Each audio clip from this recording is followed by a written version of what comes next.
दर्शक मित्रों नमस्कार। આજના પાવન પર્વે હોળીની જ્યોતમાં બધી નકારાત્મકતાને દહન કરી નવા સપનાની ઉજવણી કરીશું। પરંતુ શું તમે જાણો છો કે તમારી રાશિ પ્રમાણે શું અગ્નિમાં અર્પણ કરવું જોઈએ? એવા કયા મંત્ર જપવાથી આવનારા વર્ષમાં સુખ, શાંતિ, આરોગ્ય અને ભાગ્યોદય થાય તે માટે પણ હું આપને આજે વિસ્તૃત જાણકારી આજે આ કે ન્યૂઝ ચેનલના દર્શક મિત્રોને આપવા જઈ રહ્યો છું।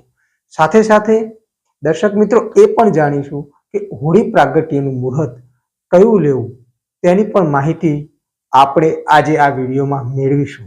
ચાલો સૌથી પહેલા સ્થાપના અને હોળી પ્રાગટ્ય માટેનું મુહૂર્ત કયું છે, કેટલા વાગ્યાનું છે એની આપણે ચર્ચા કરી લઈએ। તો વર્ષ 2025ની આ હોળી એટલે એક પવિત્ર તહેવાર। આ તહેવાર આજે એટલે કે 13 માર્ચ આજની તારીખમાં ઉજવવામાં આવશે। આ વર્ષે ભદ્રા દોષના કારણે હોલિકા દહનનું શુભ મુહૂર્ત મર્યાદિત સમય માટે છે દર્શક મિત્રો। કારણ કે ભદ્રાની અંદર આપને પણ ખ્યાલ છે કે હોલિકા પ્રાગટ્ય નથી કરવામાં આવતું। જ્યોતિષ શાસ્ત્ર અનુસાર ભદ્રાકાળમાં શુભ કાર્ય કરવું અનુકૂળ નથી માનવામાં આવતું, કેમ કે ભદ્રાકાળ દરમિયાન કરવામાં આવેલા કાર્યોમાં મુશ્કેલીઓ આવતી હોય છે અને એ કાર્ય ક્યારે સફળ નથી થતું હોતું, એ કાર્ય હંમેશા અસફળ થાય છે। હોળી પ્રાગટ્યના સમયે ભદ્રા દોષ અવશ્ય ટાળવો જોઈએ અને જ્યાં બી પૂનમ હોય ત્યાં પણ ભદ્રા દોષ અવશ્ય હોય છે દિવસમાં। અને એ ભદ્રા દોષનું ચાહે રક્ષાબંધન હોય કે ચાહે હોળી હોય એને આપણે શુભ મુહૂર્તમાં નથી લેતા હોતા। 13 માર્ચ 2025 એટલે કે આજના દિવસે ભદ્રાકાળની આપણે પહેલી વાત કરી લઈએ। 6:28 સુધી રહે છે સાંજે। આથી હોલિકા દહનનું શુભ મુહૂર્ત રાત્રે 11:26 થી 12:30 વાગ્યા સુધીનું રહેશે, જે 1 કલાક અને લગભગ 4 મિનિટનું છે। તો આ 11:26 થી લઈ 12:30 સુધી 13 તારીખ એટલે કે આજે આપણે આ હોળી પ્રાગટ્ય કરી શકીએ। હોલિકા દહનની વાત કરીએ તો હોલિકાની સ્થાપના કરવા માટે પણ થોડાક વાતો કરી લઈએ। તો સૌથી પહેલા પવિત્ર જે છે એ હોલિકા દહન માટે સૂકા જે છાણા આવે ગાયના ગોબરમાંથી જે બનેલા હોય અને લાકડા ગોઠવો અને તેના પર ગાયના છાણમાંથી બનેલી હોલિકા અને પ્રહલાદની મૂર્તિઓ મૂકો તો સૌથી બેસ્ટ કહેવાય, કારણ કે એની પૂજા વિધિ બહુ બેસ્ટ પૂજા વિધિમાં માનવામાં આવે છે। ભગવાન ગણેશનું સ્મરણ કરીને કંકુ અને પછી એના ઉપર અક્ષત અર્પણ કરવું। હોલિકા અને પ્રહલાદની પ્રતિમા ઉપર પણ થોડું કંકુ, ચોખા અને ફૂલો અર્પણ કરો। કાચા દોરાથી હોલિકાને ફરતે આસપાસ 3 કે 7 વાર વીંટો, એ રીતે કે આખું એ જે પણ ગોઠવ્યું હોય તે વ્યવસ્થિત 7 આંટાની અંદર આવી જાય। હોલિકાને નારિયેળ, ગોળ, મીઠાઈ, નવા પાક વગેરે પણ તમે અર્પણ કરી શકો। પાણી અર્પણ કરીને હોલિકા દહન માટે પ્રાર્થના કરવાની હોય છે। તો આ હોળી પ્રગટ થઈ જાય પછી દરેક રાશિના લોકો માટેના ઉપાયો પણ હોય છે, જે તમારે જ્યારે હોલિકાનું પ્રદક્ષિણા કરતા હો ત્યારે એ ઉપાય અને એ મંત્રનો તમે જાપ કરતા રહો તો એનું અવશ્ય અચૂક સારું ફળ મળતું હોય છે। કહેવાય છે કે સર્વ કષ્ટનું નિવારણ થાય છે, સર્વ નકારાત્મક જે ઉર્જાઓ હોય એનું દહન થઈ જાય છે અને આવનાર સમય આપણા માટે બહુ જ શુભ અને સાત્વિક અને આપણા માટે બહુ જ સારો સમય, એટલે કે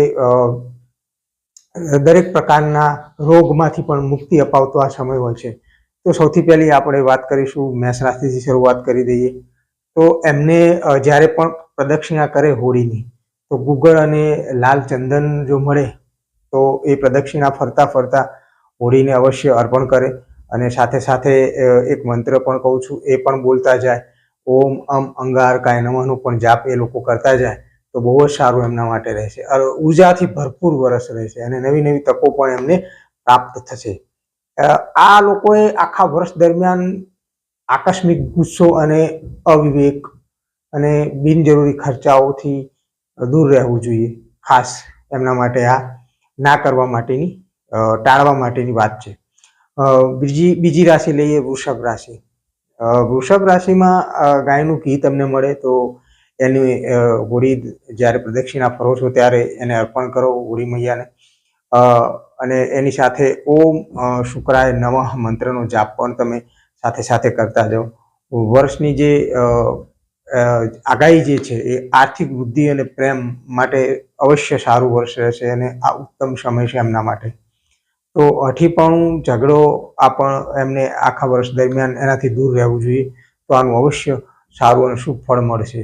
મિથુન રાશિની વાત કરીએ તો એમને અર્પણ કરવા માટે હોળીમાં હરડા અથવા તો સુગંધિત જે દ્રવ્ય આવે છે એ પણ એ અર્પણ કરી શકે છે. અને મંત્ર જે છે ઓમ બુમ બુધાય નમઃ, આ મંત્રની સાથે જ્યારે પણ પ્રદક્ષિણા કરે ત્યારે આ મંત્રનો જાપ પણ સાથે સાથે કરતા રહે અને આખા વર્ષ દરમિયાન કરિયર અને યાત્રાઓ માટે બહુ જ લાભદાયી એમના માટે આ વર્ષ રહેશે. શું ટાળવું જોઈએ? તો બેવકૂફી ભર્યા વચન ના બોલવા, ક્યારેક કોઈ સાથે ઝઘડામાં ના ઉતરવું જોઈએ. તો આખું વર્ષ એમને આનાથી સાવધાન રહેવાનું છે. કર્ક રાશિની વાત કરી લઈએ તો એમને કમર કે ગુલાબના જે ફૂલ આવે છે એની સાથે સાથે ઓમ સોમ સોમાય મંત્રનું જાપ પણ કરવાનું છે પ્રદક્ષિણાના ટાઈમે. અને વર્ષની આગાહીની વાત કરી લઈએ તો કૌટુંબિક શાંતિ અને માનસિક સંતુલન એમનું બહુ જ સારું રહેશે આખું વર્ષ જો આ ઉપાય કરશે તો. અને એમને ટાળવા માટે શું છે તો અતિ ભાવુકતા, અતિ ઇમોશનલ ક્યારેય ના થઈ જવું અને અવિશ્વાસ ક્યારે કોઈ ઉપર ના મૂકવો જોઈએ આખું વર્ષ. તો એમના માટે બહુ જ સારું એવું નીકળશે. સિંહની વાત કરી લઈએ. સિંહ રાશિ અર્પણ કરવા માટે કુમકુમ એટલે કે કંકુ અને લાલ ફૂલ જો એમને મળે તો અવશ્ય ઓમ રવયે નમઃ, ઓમ રવયે નમઃ મંત્ર સાથે આ લાલ ફૂલ અને જે કુમકુમ છે એ અગ્નિમાં અર્પણ કરવું જોઈએ. અને એમની જે આખા વર્ષની જે વાત કરીએ તો માન સન્માન અને લીડરશિપમાં અવશ્ય વધારો થશે આ ઉપાય કરવાથી. કોઈ ટીમ લીડર હશે, કોઈ સારી પોઝિશન ઉપર હશે તો એમના માન સન્માનમાં વધારો થશે. ટાળવા માટેની વાત છે અહંકાર અને આવડત ઉપર ક્યારે અતિ વિશ્વાસ, ઓવર કોન્ફિડન્ટ નહીં કરવાનો આવા લોકોએ, નહીતર તો એમના માટે આવનાર સમય બહુ જ ખરાબ રહેશે. કન્યા રાશિની વાત કરી લઈએ. અર્પણ અક્ષત એટલે કે અખંડ ચોખા જે તૂટ્યા વિના ના આવે અને તુલસીના પાન અને સાથે મંત્ર છે ઓમ બુધાય નમઃ. આ મંત્રનો જાપ કરતા કરતા પ્રદક્ષિણા કરતા કરતા હોળીની અર્પણ કરવાનું છે. વર્ષની એમની જે આખી આગાહીની વાત કરીએ તો આ ઉપાય કરવાથી આર્થિક અને પ્રોફેશનલ એટલે કે જેને આપણે કહીએ કે બઢતી મળવી, પ્રમોશન થવું, ઇન્ક્રીમેન્ટ મળવું, એમાં ઉન્નતિ જોવા મળશે જો આ ઉપાય કરશે તો. ટાળવા માટે એમને નકામા બિનજરૂરી ક્યારેય પણ કામકાજમાં કે કોઈ વાતોમાં ઓવર એનાલિસિસ જે કરતા ઓવર એનાલિસિસ ના કરવું જોઈએ. આ એમના માટે ખાસ ટાળવા માટે આખું વર્ષ સલાહ છે. તુલા રાશિની વાત કરેલી. અર્પણ શુદ્ધ ઘીનો દીવો, મંત્ર છે ઓમ શુક્રાય નમઃ. વર્ષની આગાહી છે લવ લાઈફ અને નાણાકીય રીતે સમૃદ્ધિ લાવનારું આ વર્ષ છે અને એના માટે આ ઉત્તમ રહેશે. આ ઉપાય કરશે શુદ્ધ ઘીનો દીવો પ્રદક્ષિણા ફરતા ફરતા માતાને અર્પણ કરવાનું છે. એમના માટે ખૂબ જ સરસ આખું વર્ષ નાણાકીય સમૃદ્ધિ લાવશે. ટાળવા માટેની વાત થાય તો એમના માટે મનોમંથન અને આળસ આ બંને એમને ટાળવાની જરૂર છે. વધારે પડતી આળસ એમને નુકસાનકારક થઈ શકે છે આવનાર સમયમાં. તો મનોમંથન અને આળસ આ બંને ઉપર એમને કામ કરવાની જરૂર છે. વૃશ્ચિક રાશિની વાત કરી લઈએ તો અર્પણ કરવા માટે લાલ મરચું અથવા તો તલ. તલ વિશેષ કરીને સારું રહેશે કારણ કે અગ્નિ છે તો મરચા કરતા તલ સારા રહેશે. મંત્ર છે ઓમ મંગલાય નમઃ. ઓમ મંગલાય નમઃનો જાપ કરતા કરતા આ તલ હોળીમાં અર્પણ કરવાના છે. વર્ષની આગાહી. નવા રોકાણ અને શત્રુઓ પર આ ઉપાય કરવાથી તમને અવશ્ય વિજય મળશે. કોઈ પણ પ્રકારના શત્રુઓ હોય તો એમાં તમને અવશ્ય વિજય મળશે. ટાળવા માટે શંકાશીલ સ્વભાવ છે તમારો, એને ટાળો. ઓવર રિએક્ટ ના કરશો કોઈ પણ વાતનું અતિશય જેને કહીએ એ એમને એનાથી દૂર રહેવું જોઈએ. તો એના માટે અવશ્ય વર્ષ સારું અને સમૃદ્ધિ આપનારું રહેશે. ધનની વાત કરીએ, ધન રાશિની વાત કરીએ તો અર્પણ કરવા માટે પીળા ફૂલ અથવા ગોળ પણ લઈ શકે છે. મંત્ર છે ઓમ ભ્રૂમ બૃહસ્પતય નમઃ. ઓમ ભ્રૂમ બૃહસ્પતય નમઃ ગુરુનો મંત્ર છે. આ મંત્રના જાપ સાથે એમને પીળા ફૂલ અને ગોળ અગ્નિને અર્પણ કરવાના છે. વર્ષની આગાહી, વિદ્યા અને પ્રવાસ માટે આખું વર્ષ એમનું શુભ જશે આ ઉપાય કરવાથી. અને ટાળવા માટે છે ઉડાઉ વૃત્તિ અને વધુ પડતો ખર્ચ, બિનજરૂરી ખર્ચ આખું વર્ષ દરમિયાન એનાથી દૂર રહેવું જોઈએ. જ્યાં ખર્ચની જરૂર છે ત્યાં જ ધન ખર્ચ કરવો જોઈએ.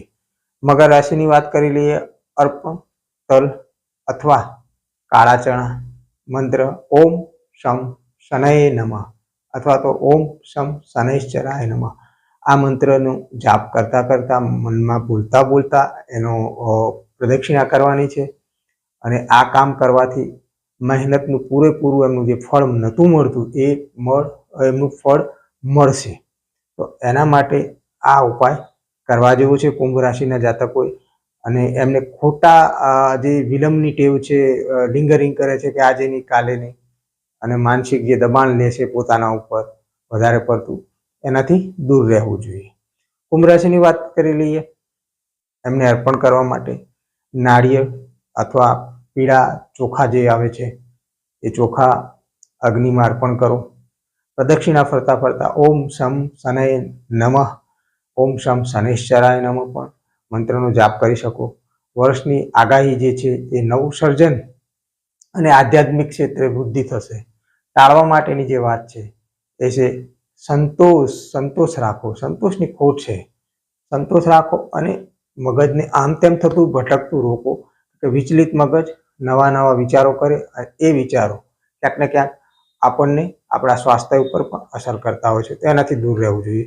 મીન રાશિની વાત કરી લઈએ. અર્પણ કરવા માટે ચંદન અને જાયફળ પણ તમે અર્પણ કરી શકો. ચંદન પણ અર્પણ કરી શકો. અને મંત્ર છે ઓમ ગુરુવે નમઃ અથવા ઓમ બ્રહ્મ બૃહસ્પતે નમઃ. આ પણ બંને મંત્ર રાશિના સ્વામી ગુરુના છે. વર્ષની આગાહી જે છે એ શાંતિ, આધ્યાત્મિકતા અને નવી ઊંચાઈઓ સુધી પહોંચવા માટે આ મંત્રનો જાપ અવશ્ય કરવો જોઈએ. આ દિવસે ટાળવા માટે વાસ્તવિકતાથી દૂર ના રહેશો. વાસ્તવિકતાથી નજીક રહેવું જોઈએ. બહુ કલ્પનાઓમાં ના રહેવું જોઈએ. અને વધારે પડતી દયા એ પણ મીન રાશિવાળા માટે ઘાતક સાબિત થશે. માટે વધારે પડતી દયા અને વાસ્તવિકતા સાથે જોડાયેલા રહો તો તમારા માટે આખું વર્ષ મંગલમય રહેશે. તો મિત્રો, આ હોળી આપણા નસીબના રંગો તેજસ્વી બનાવી શકે છે. સત્કર્મો અને સારા વિચારો જીવનમાં પ્રગટ થાય તે માટે હોળી પ્રગટ્યના આ શુભ અવસરે આપણે રાશિ પ્રમાણે અગ્નિ અર્પણ કરી આવતા વર્ષને ઉત્તમ બનાવીએ.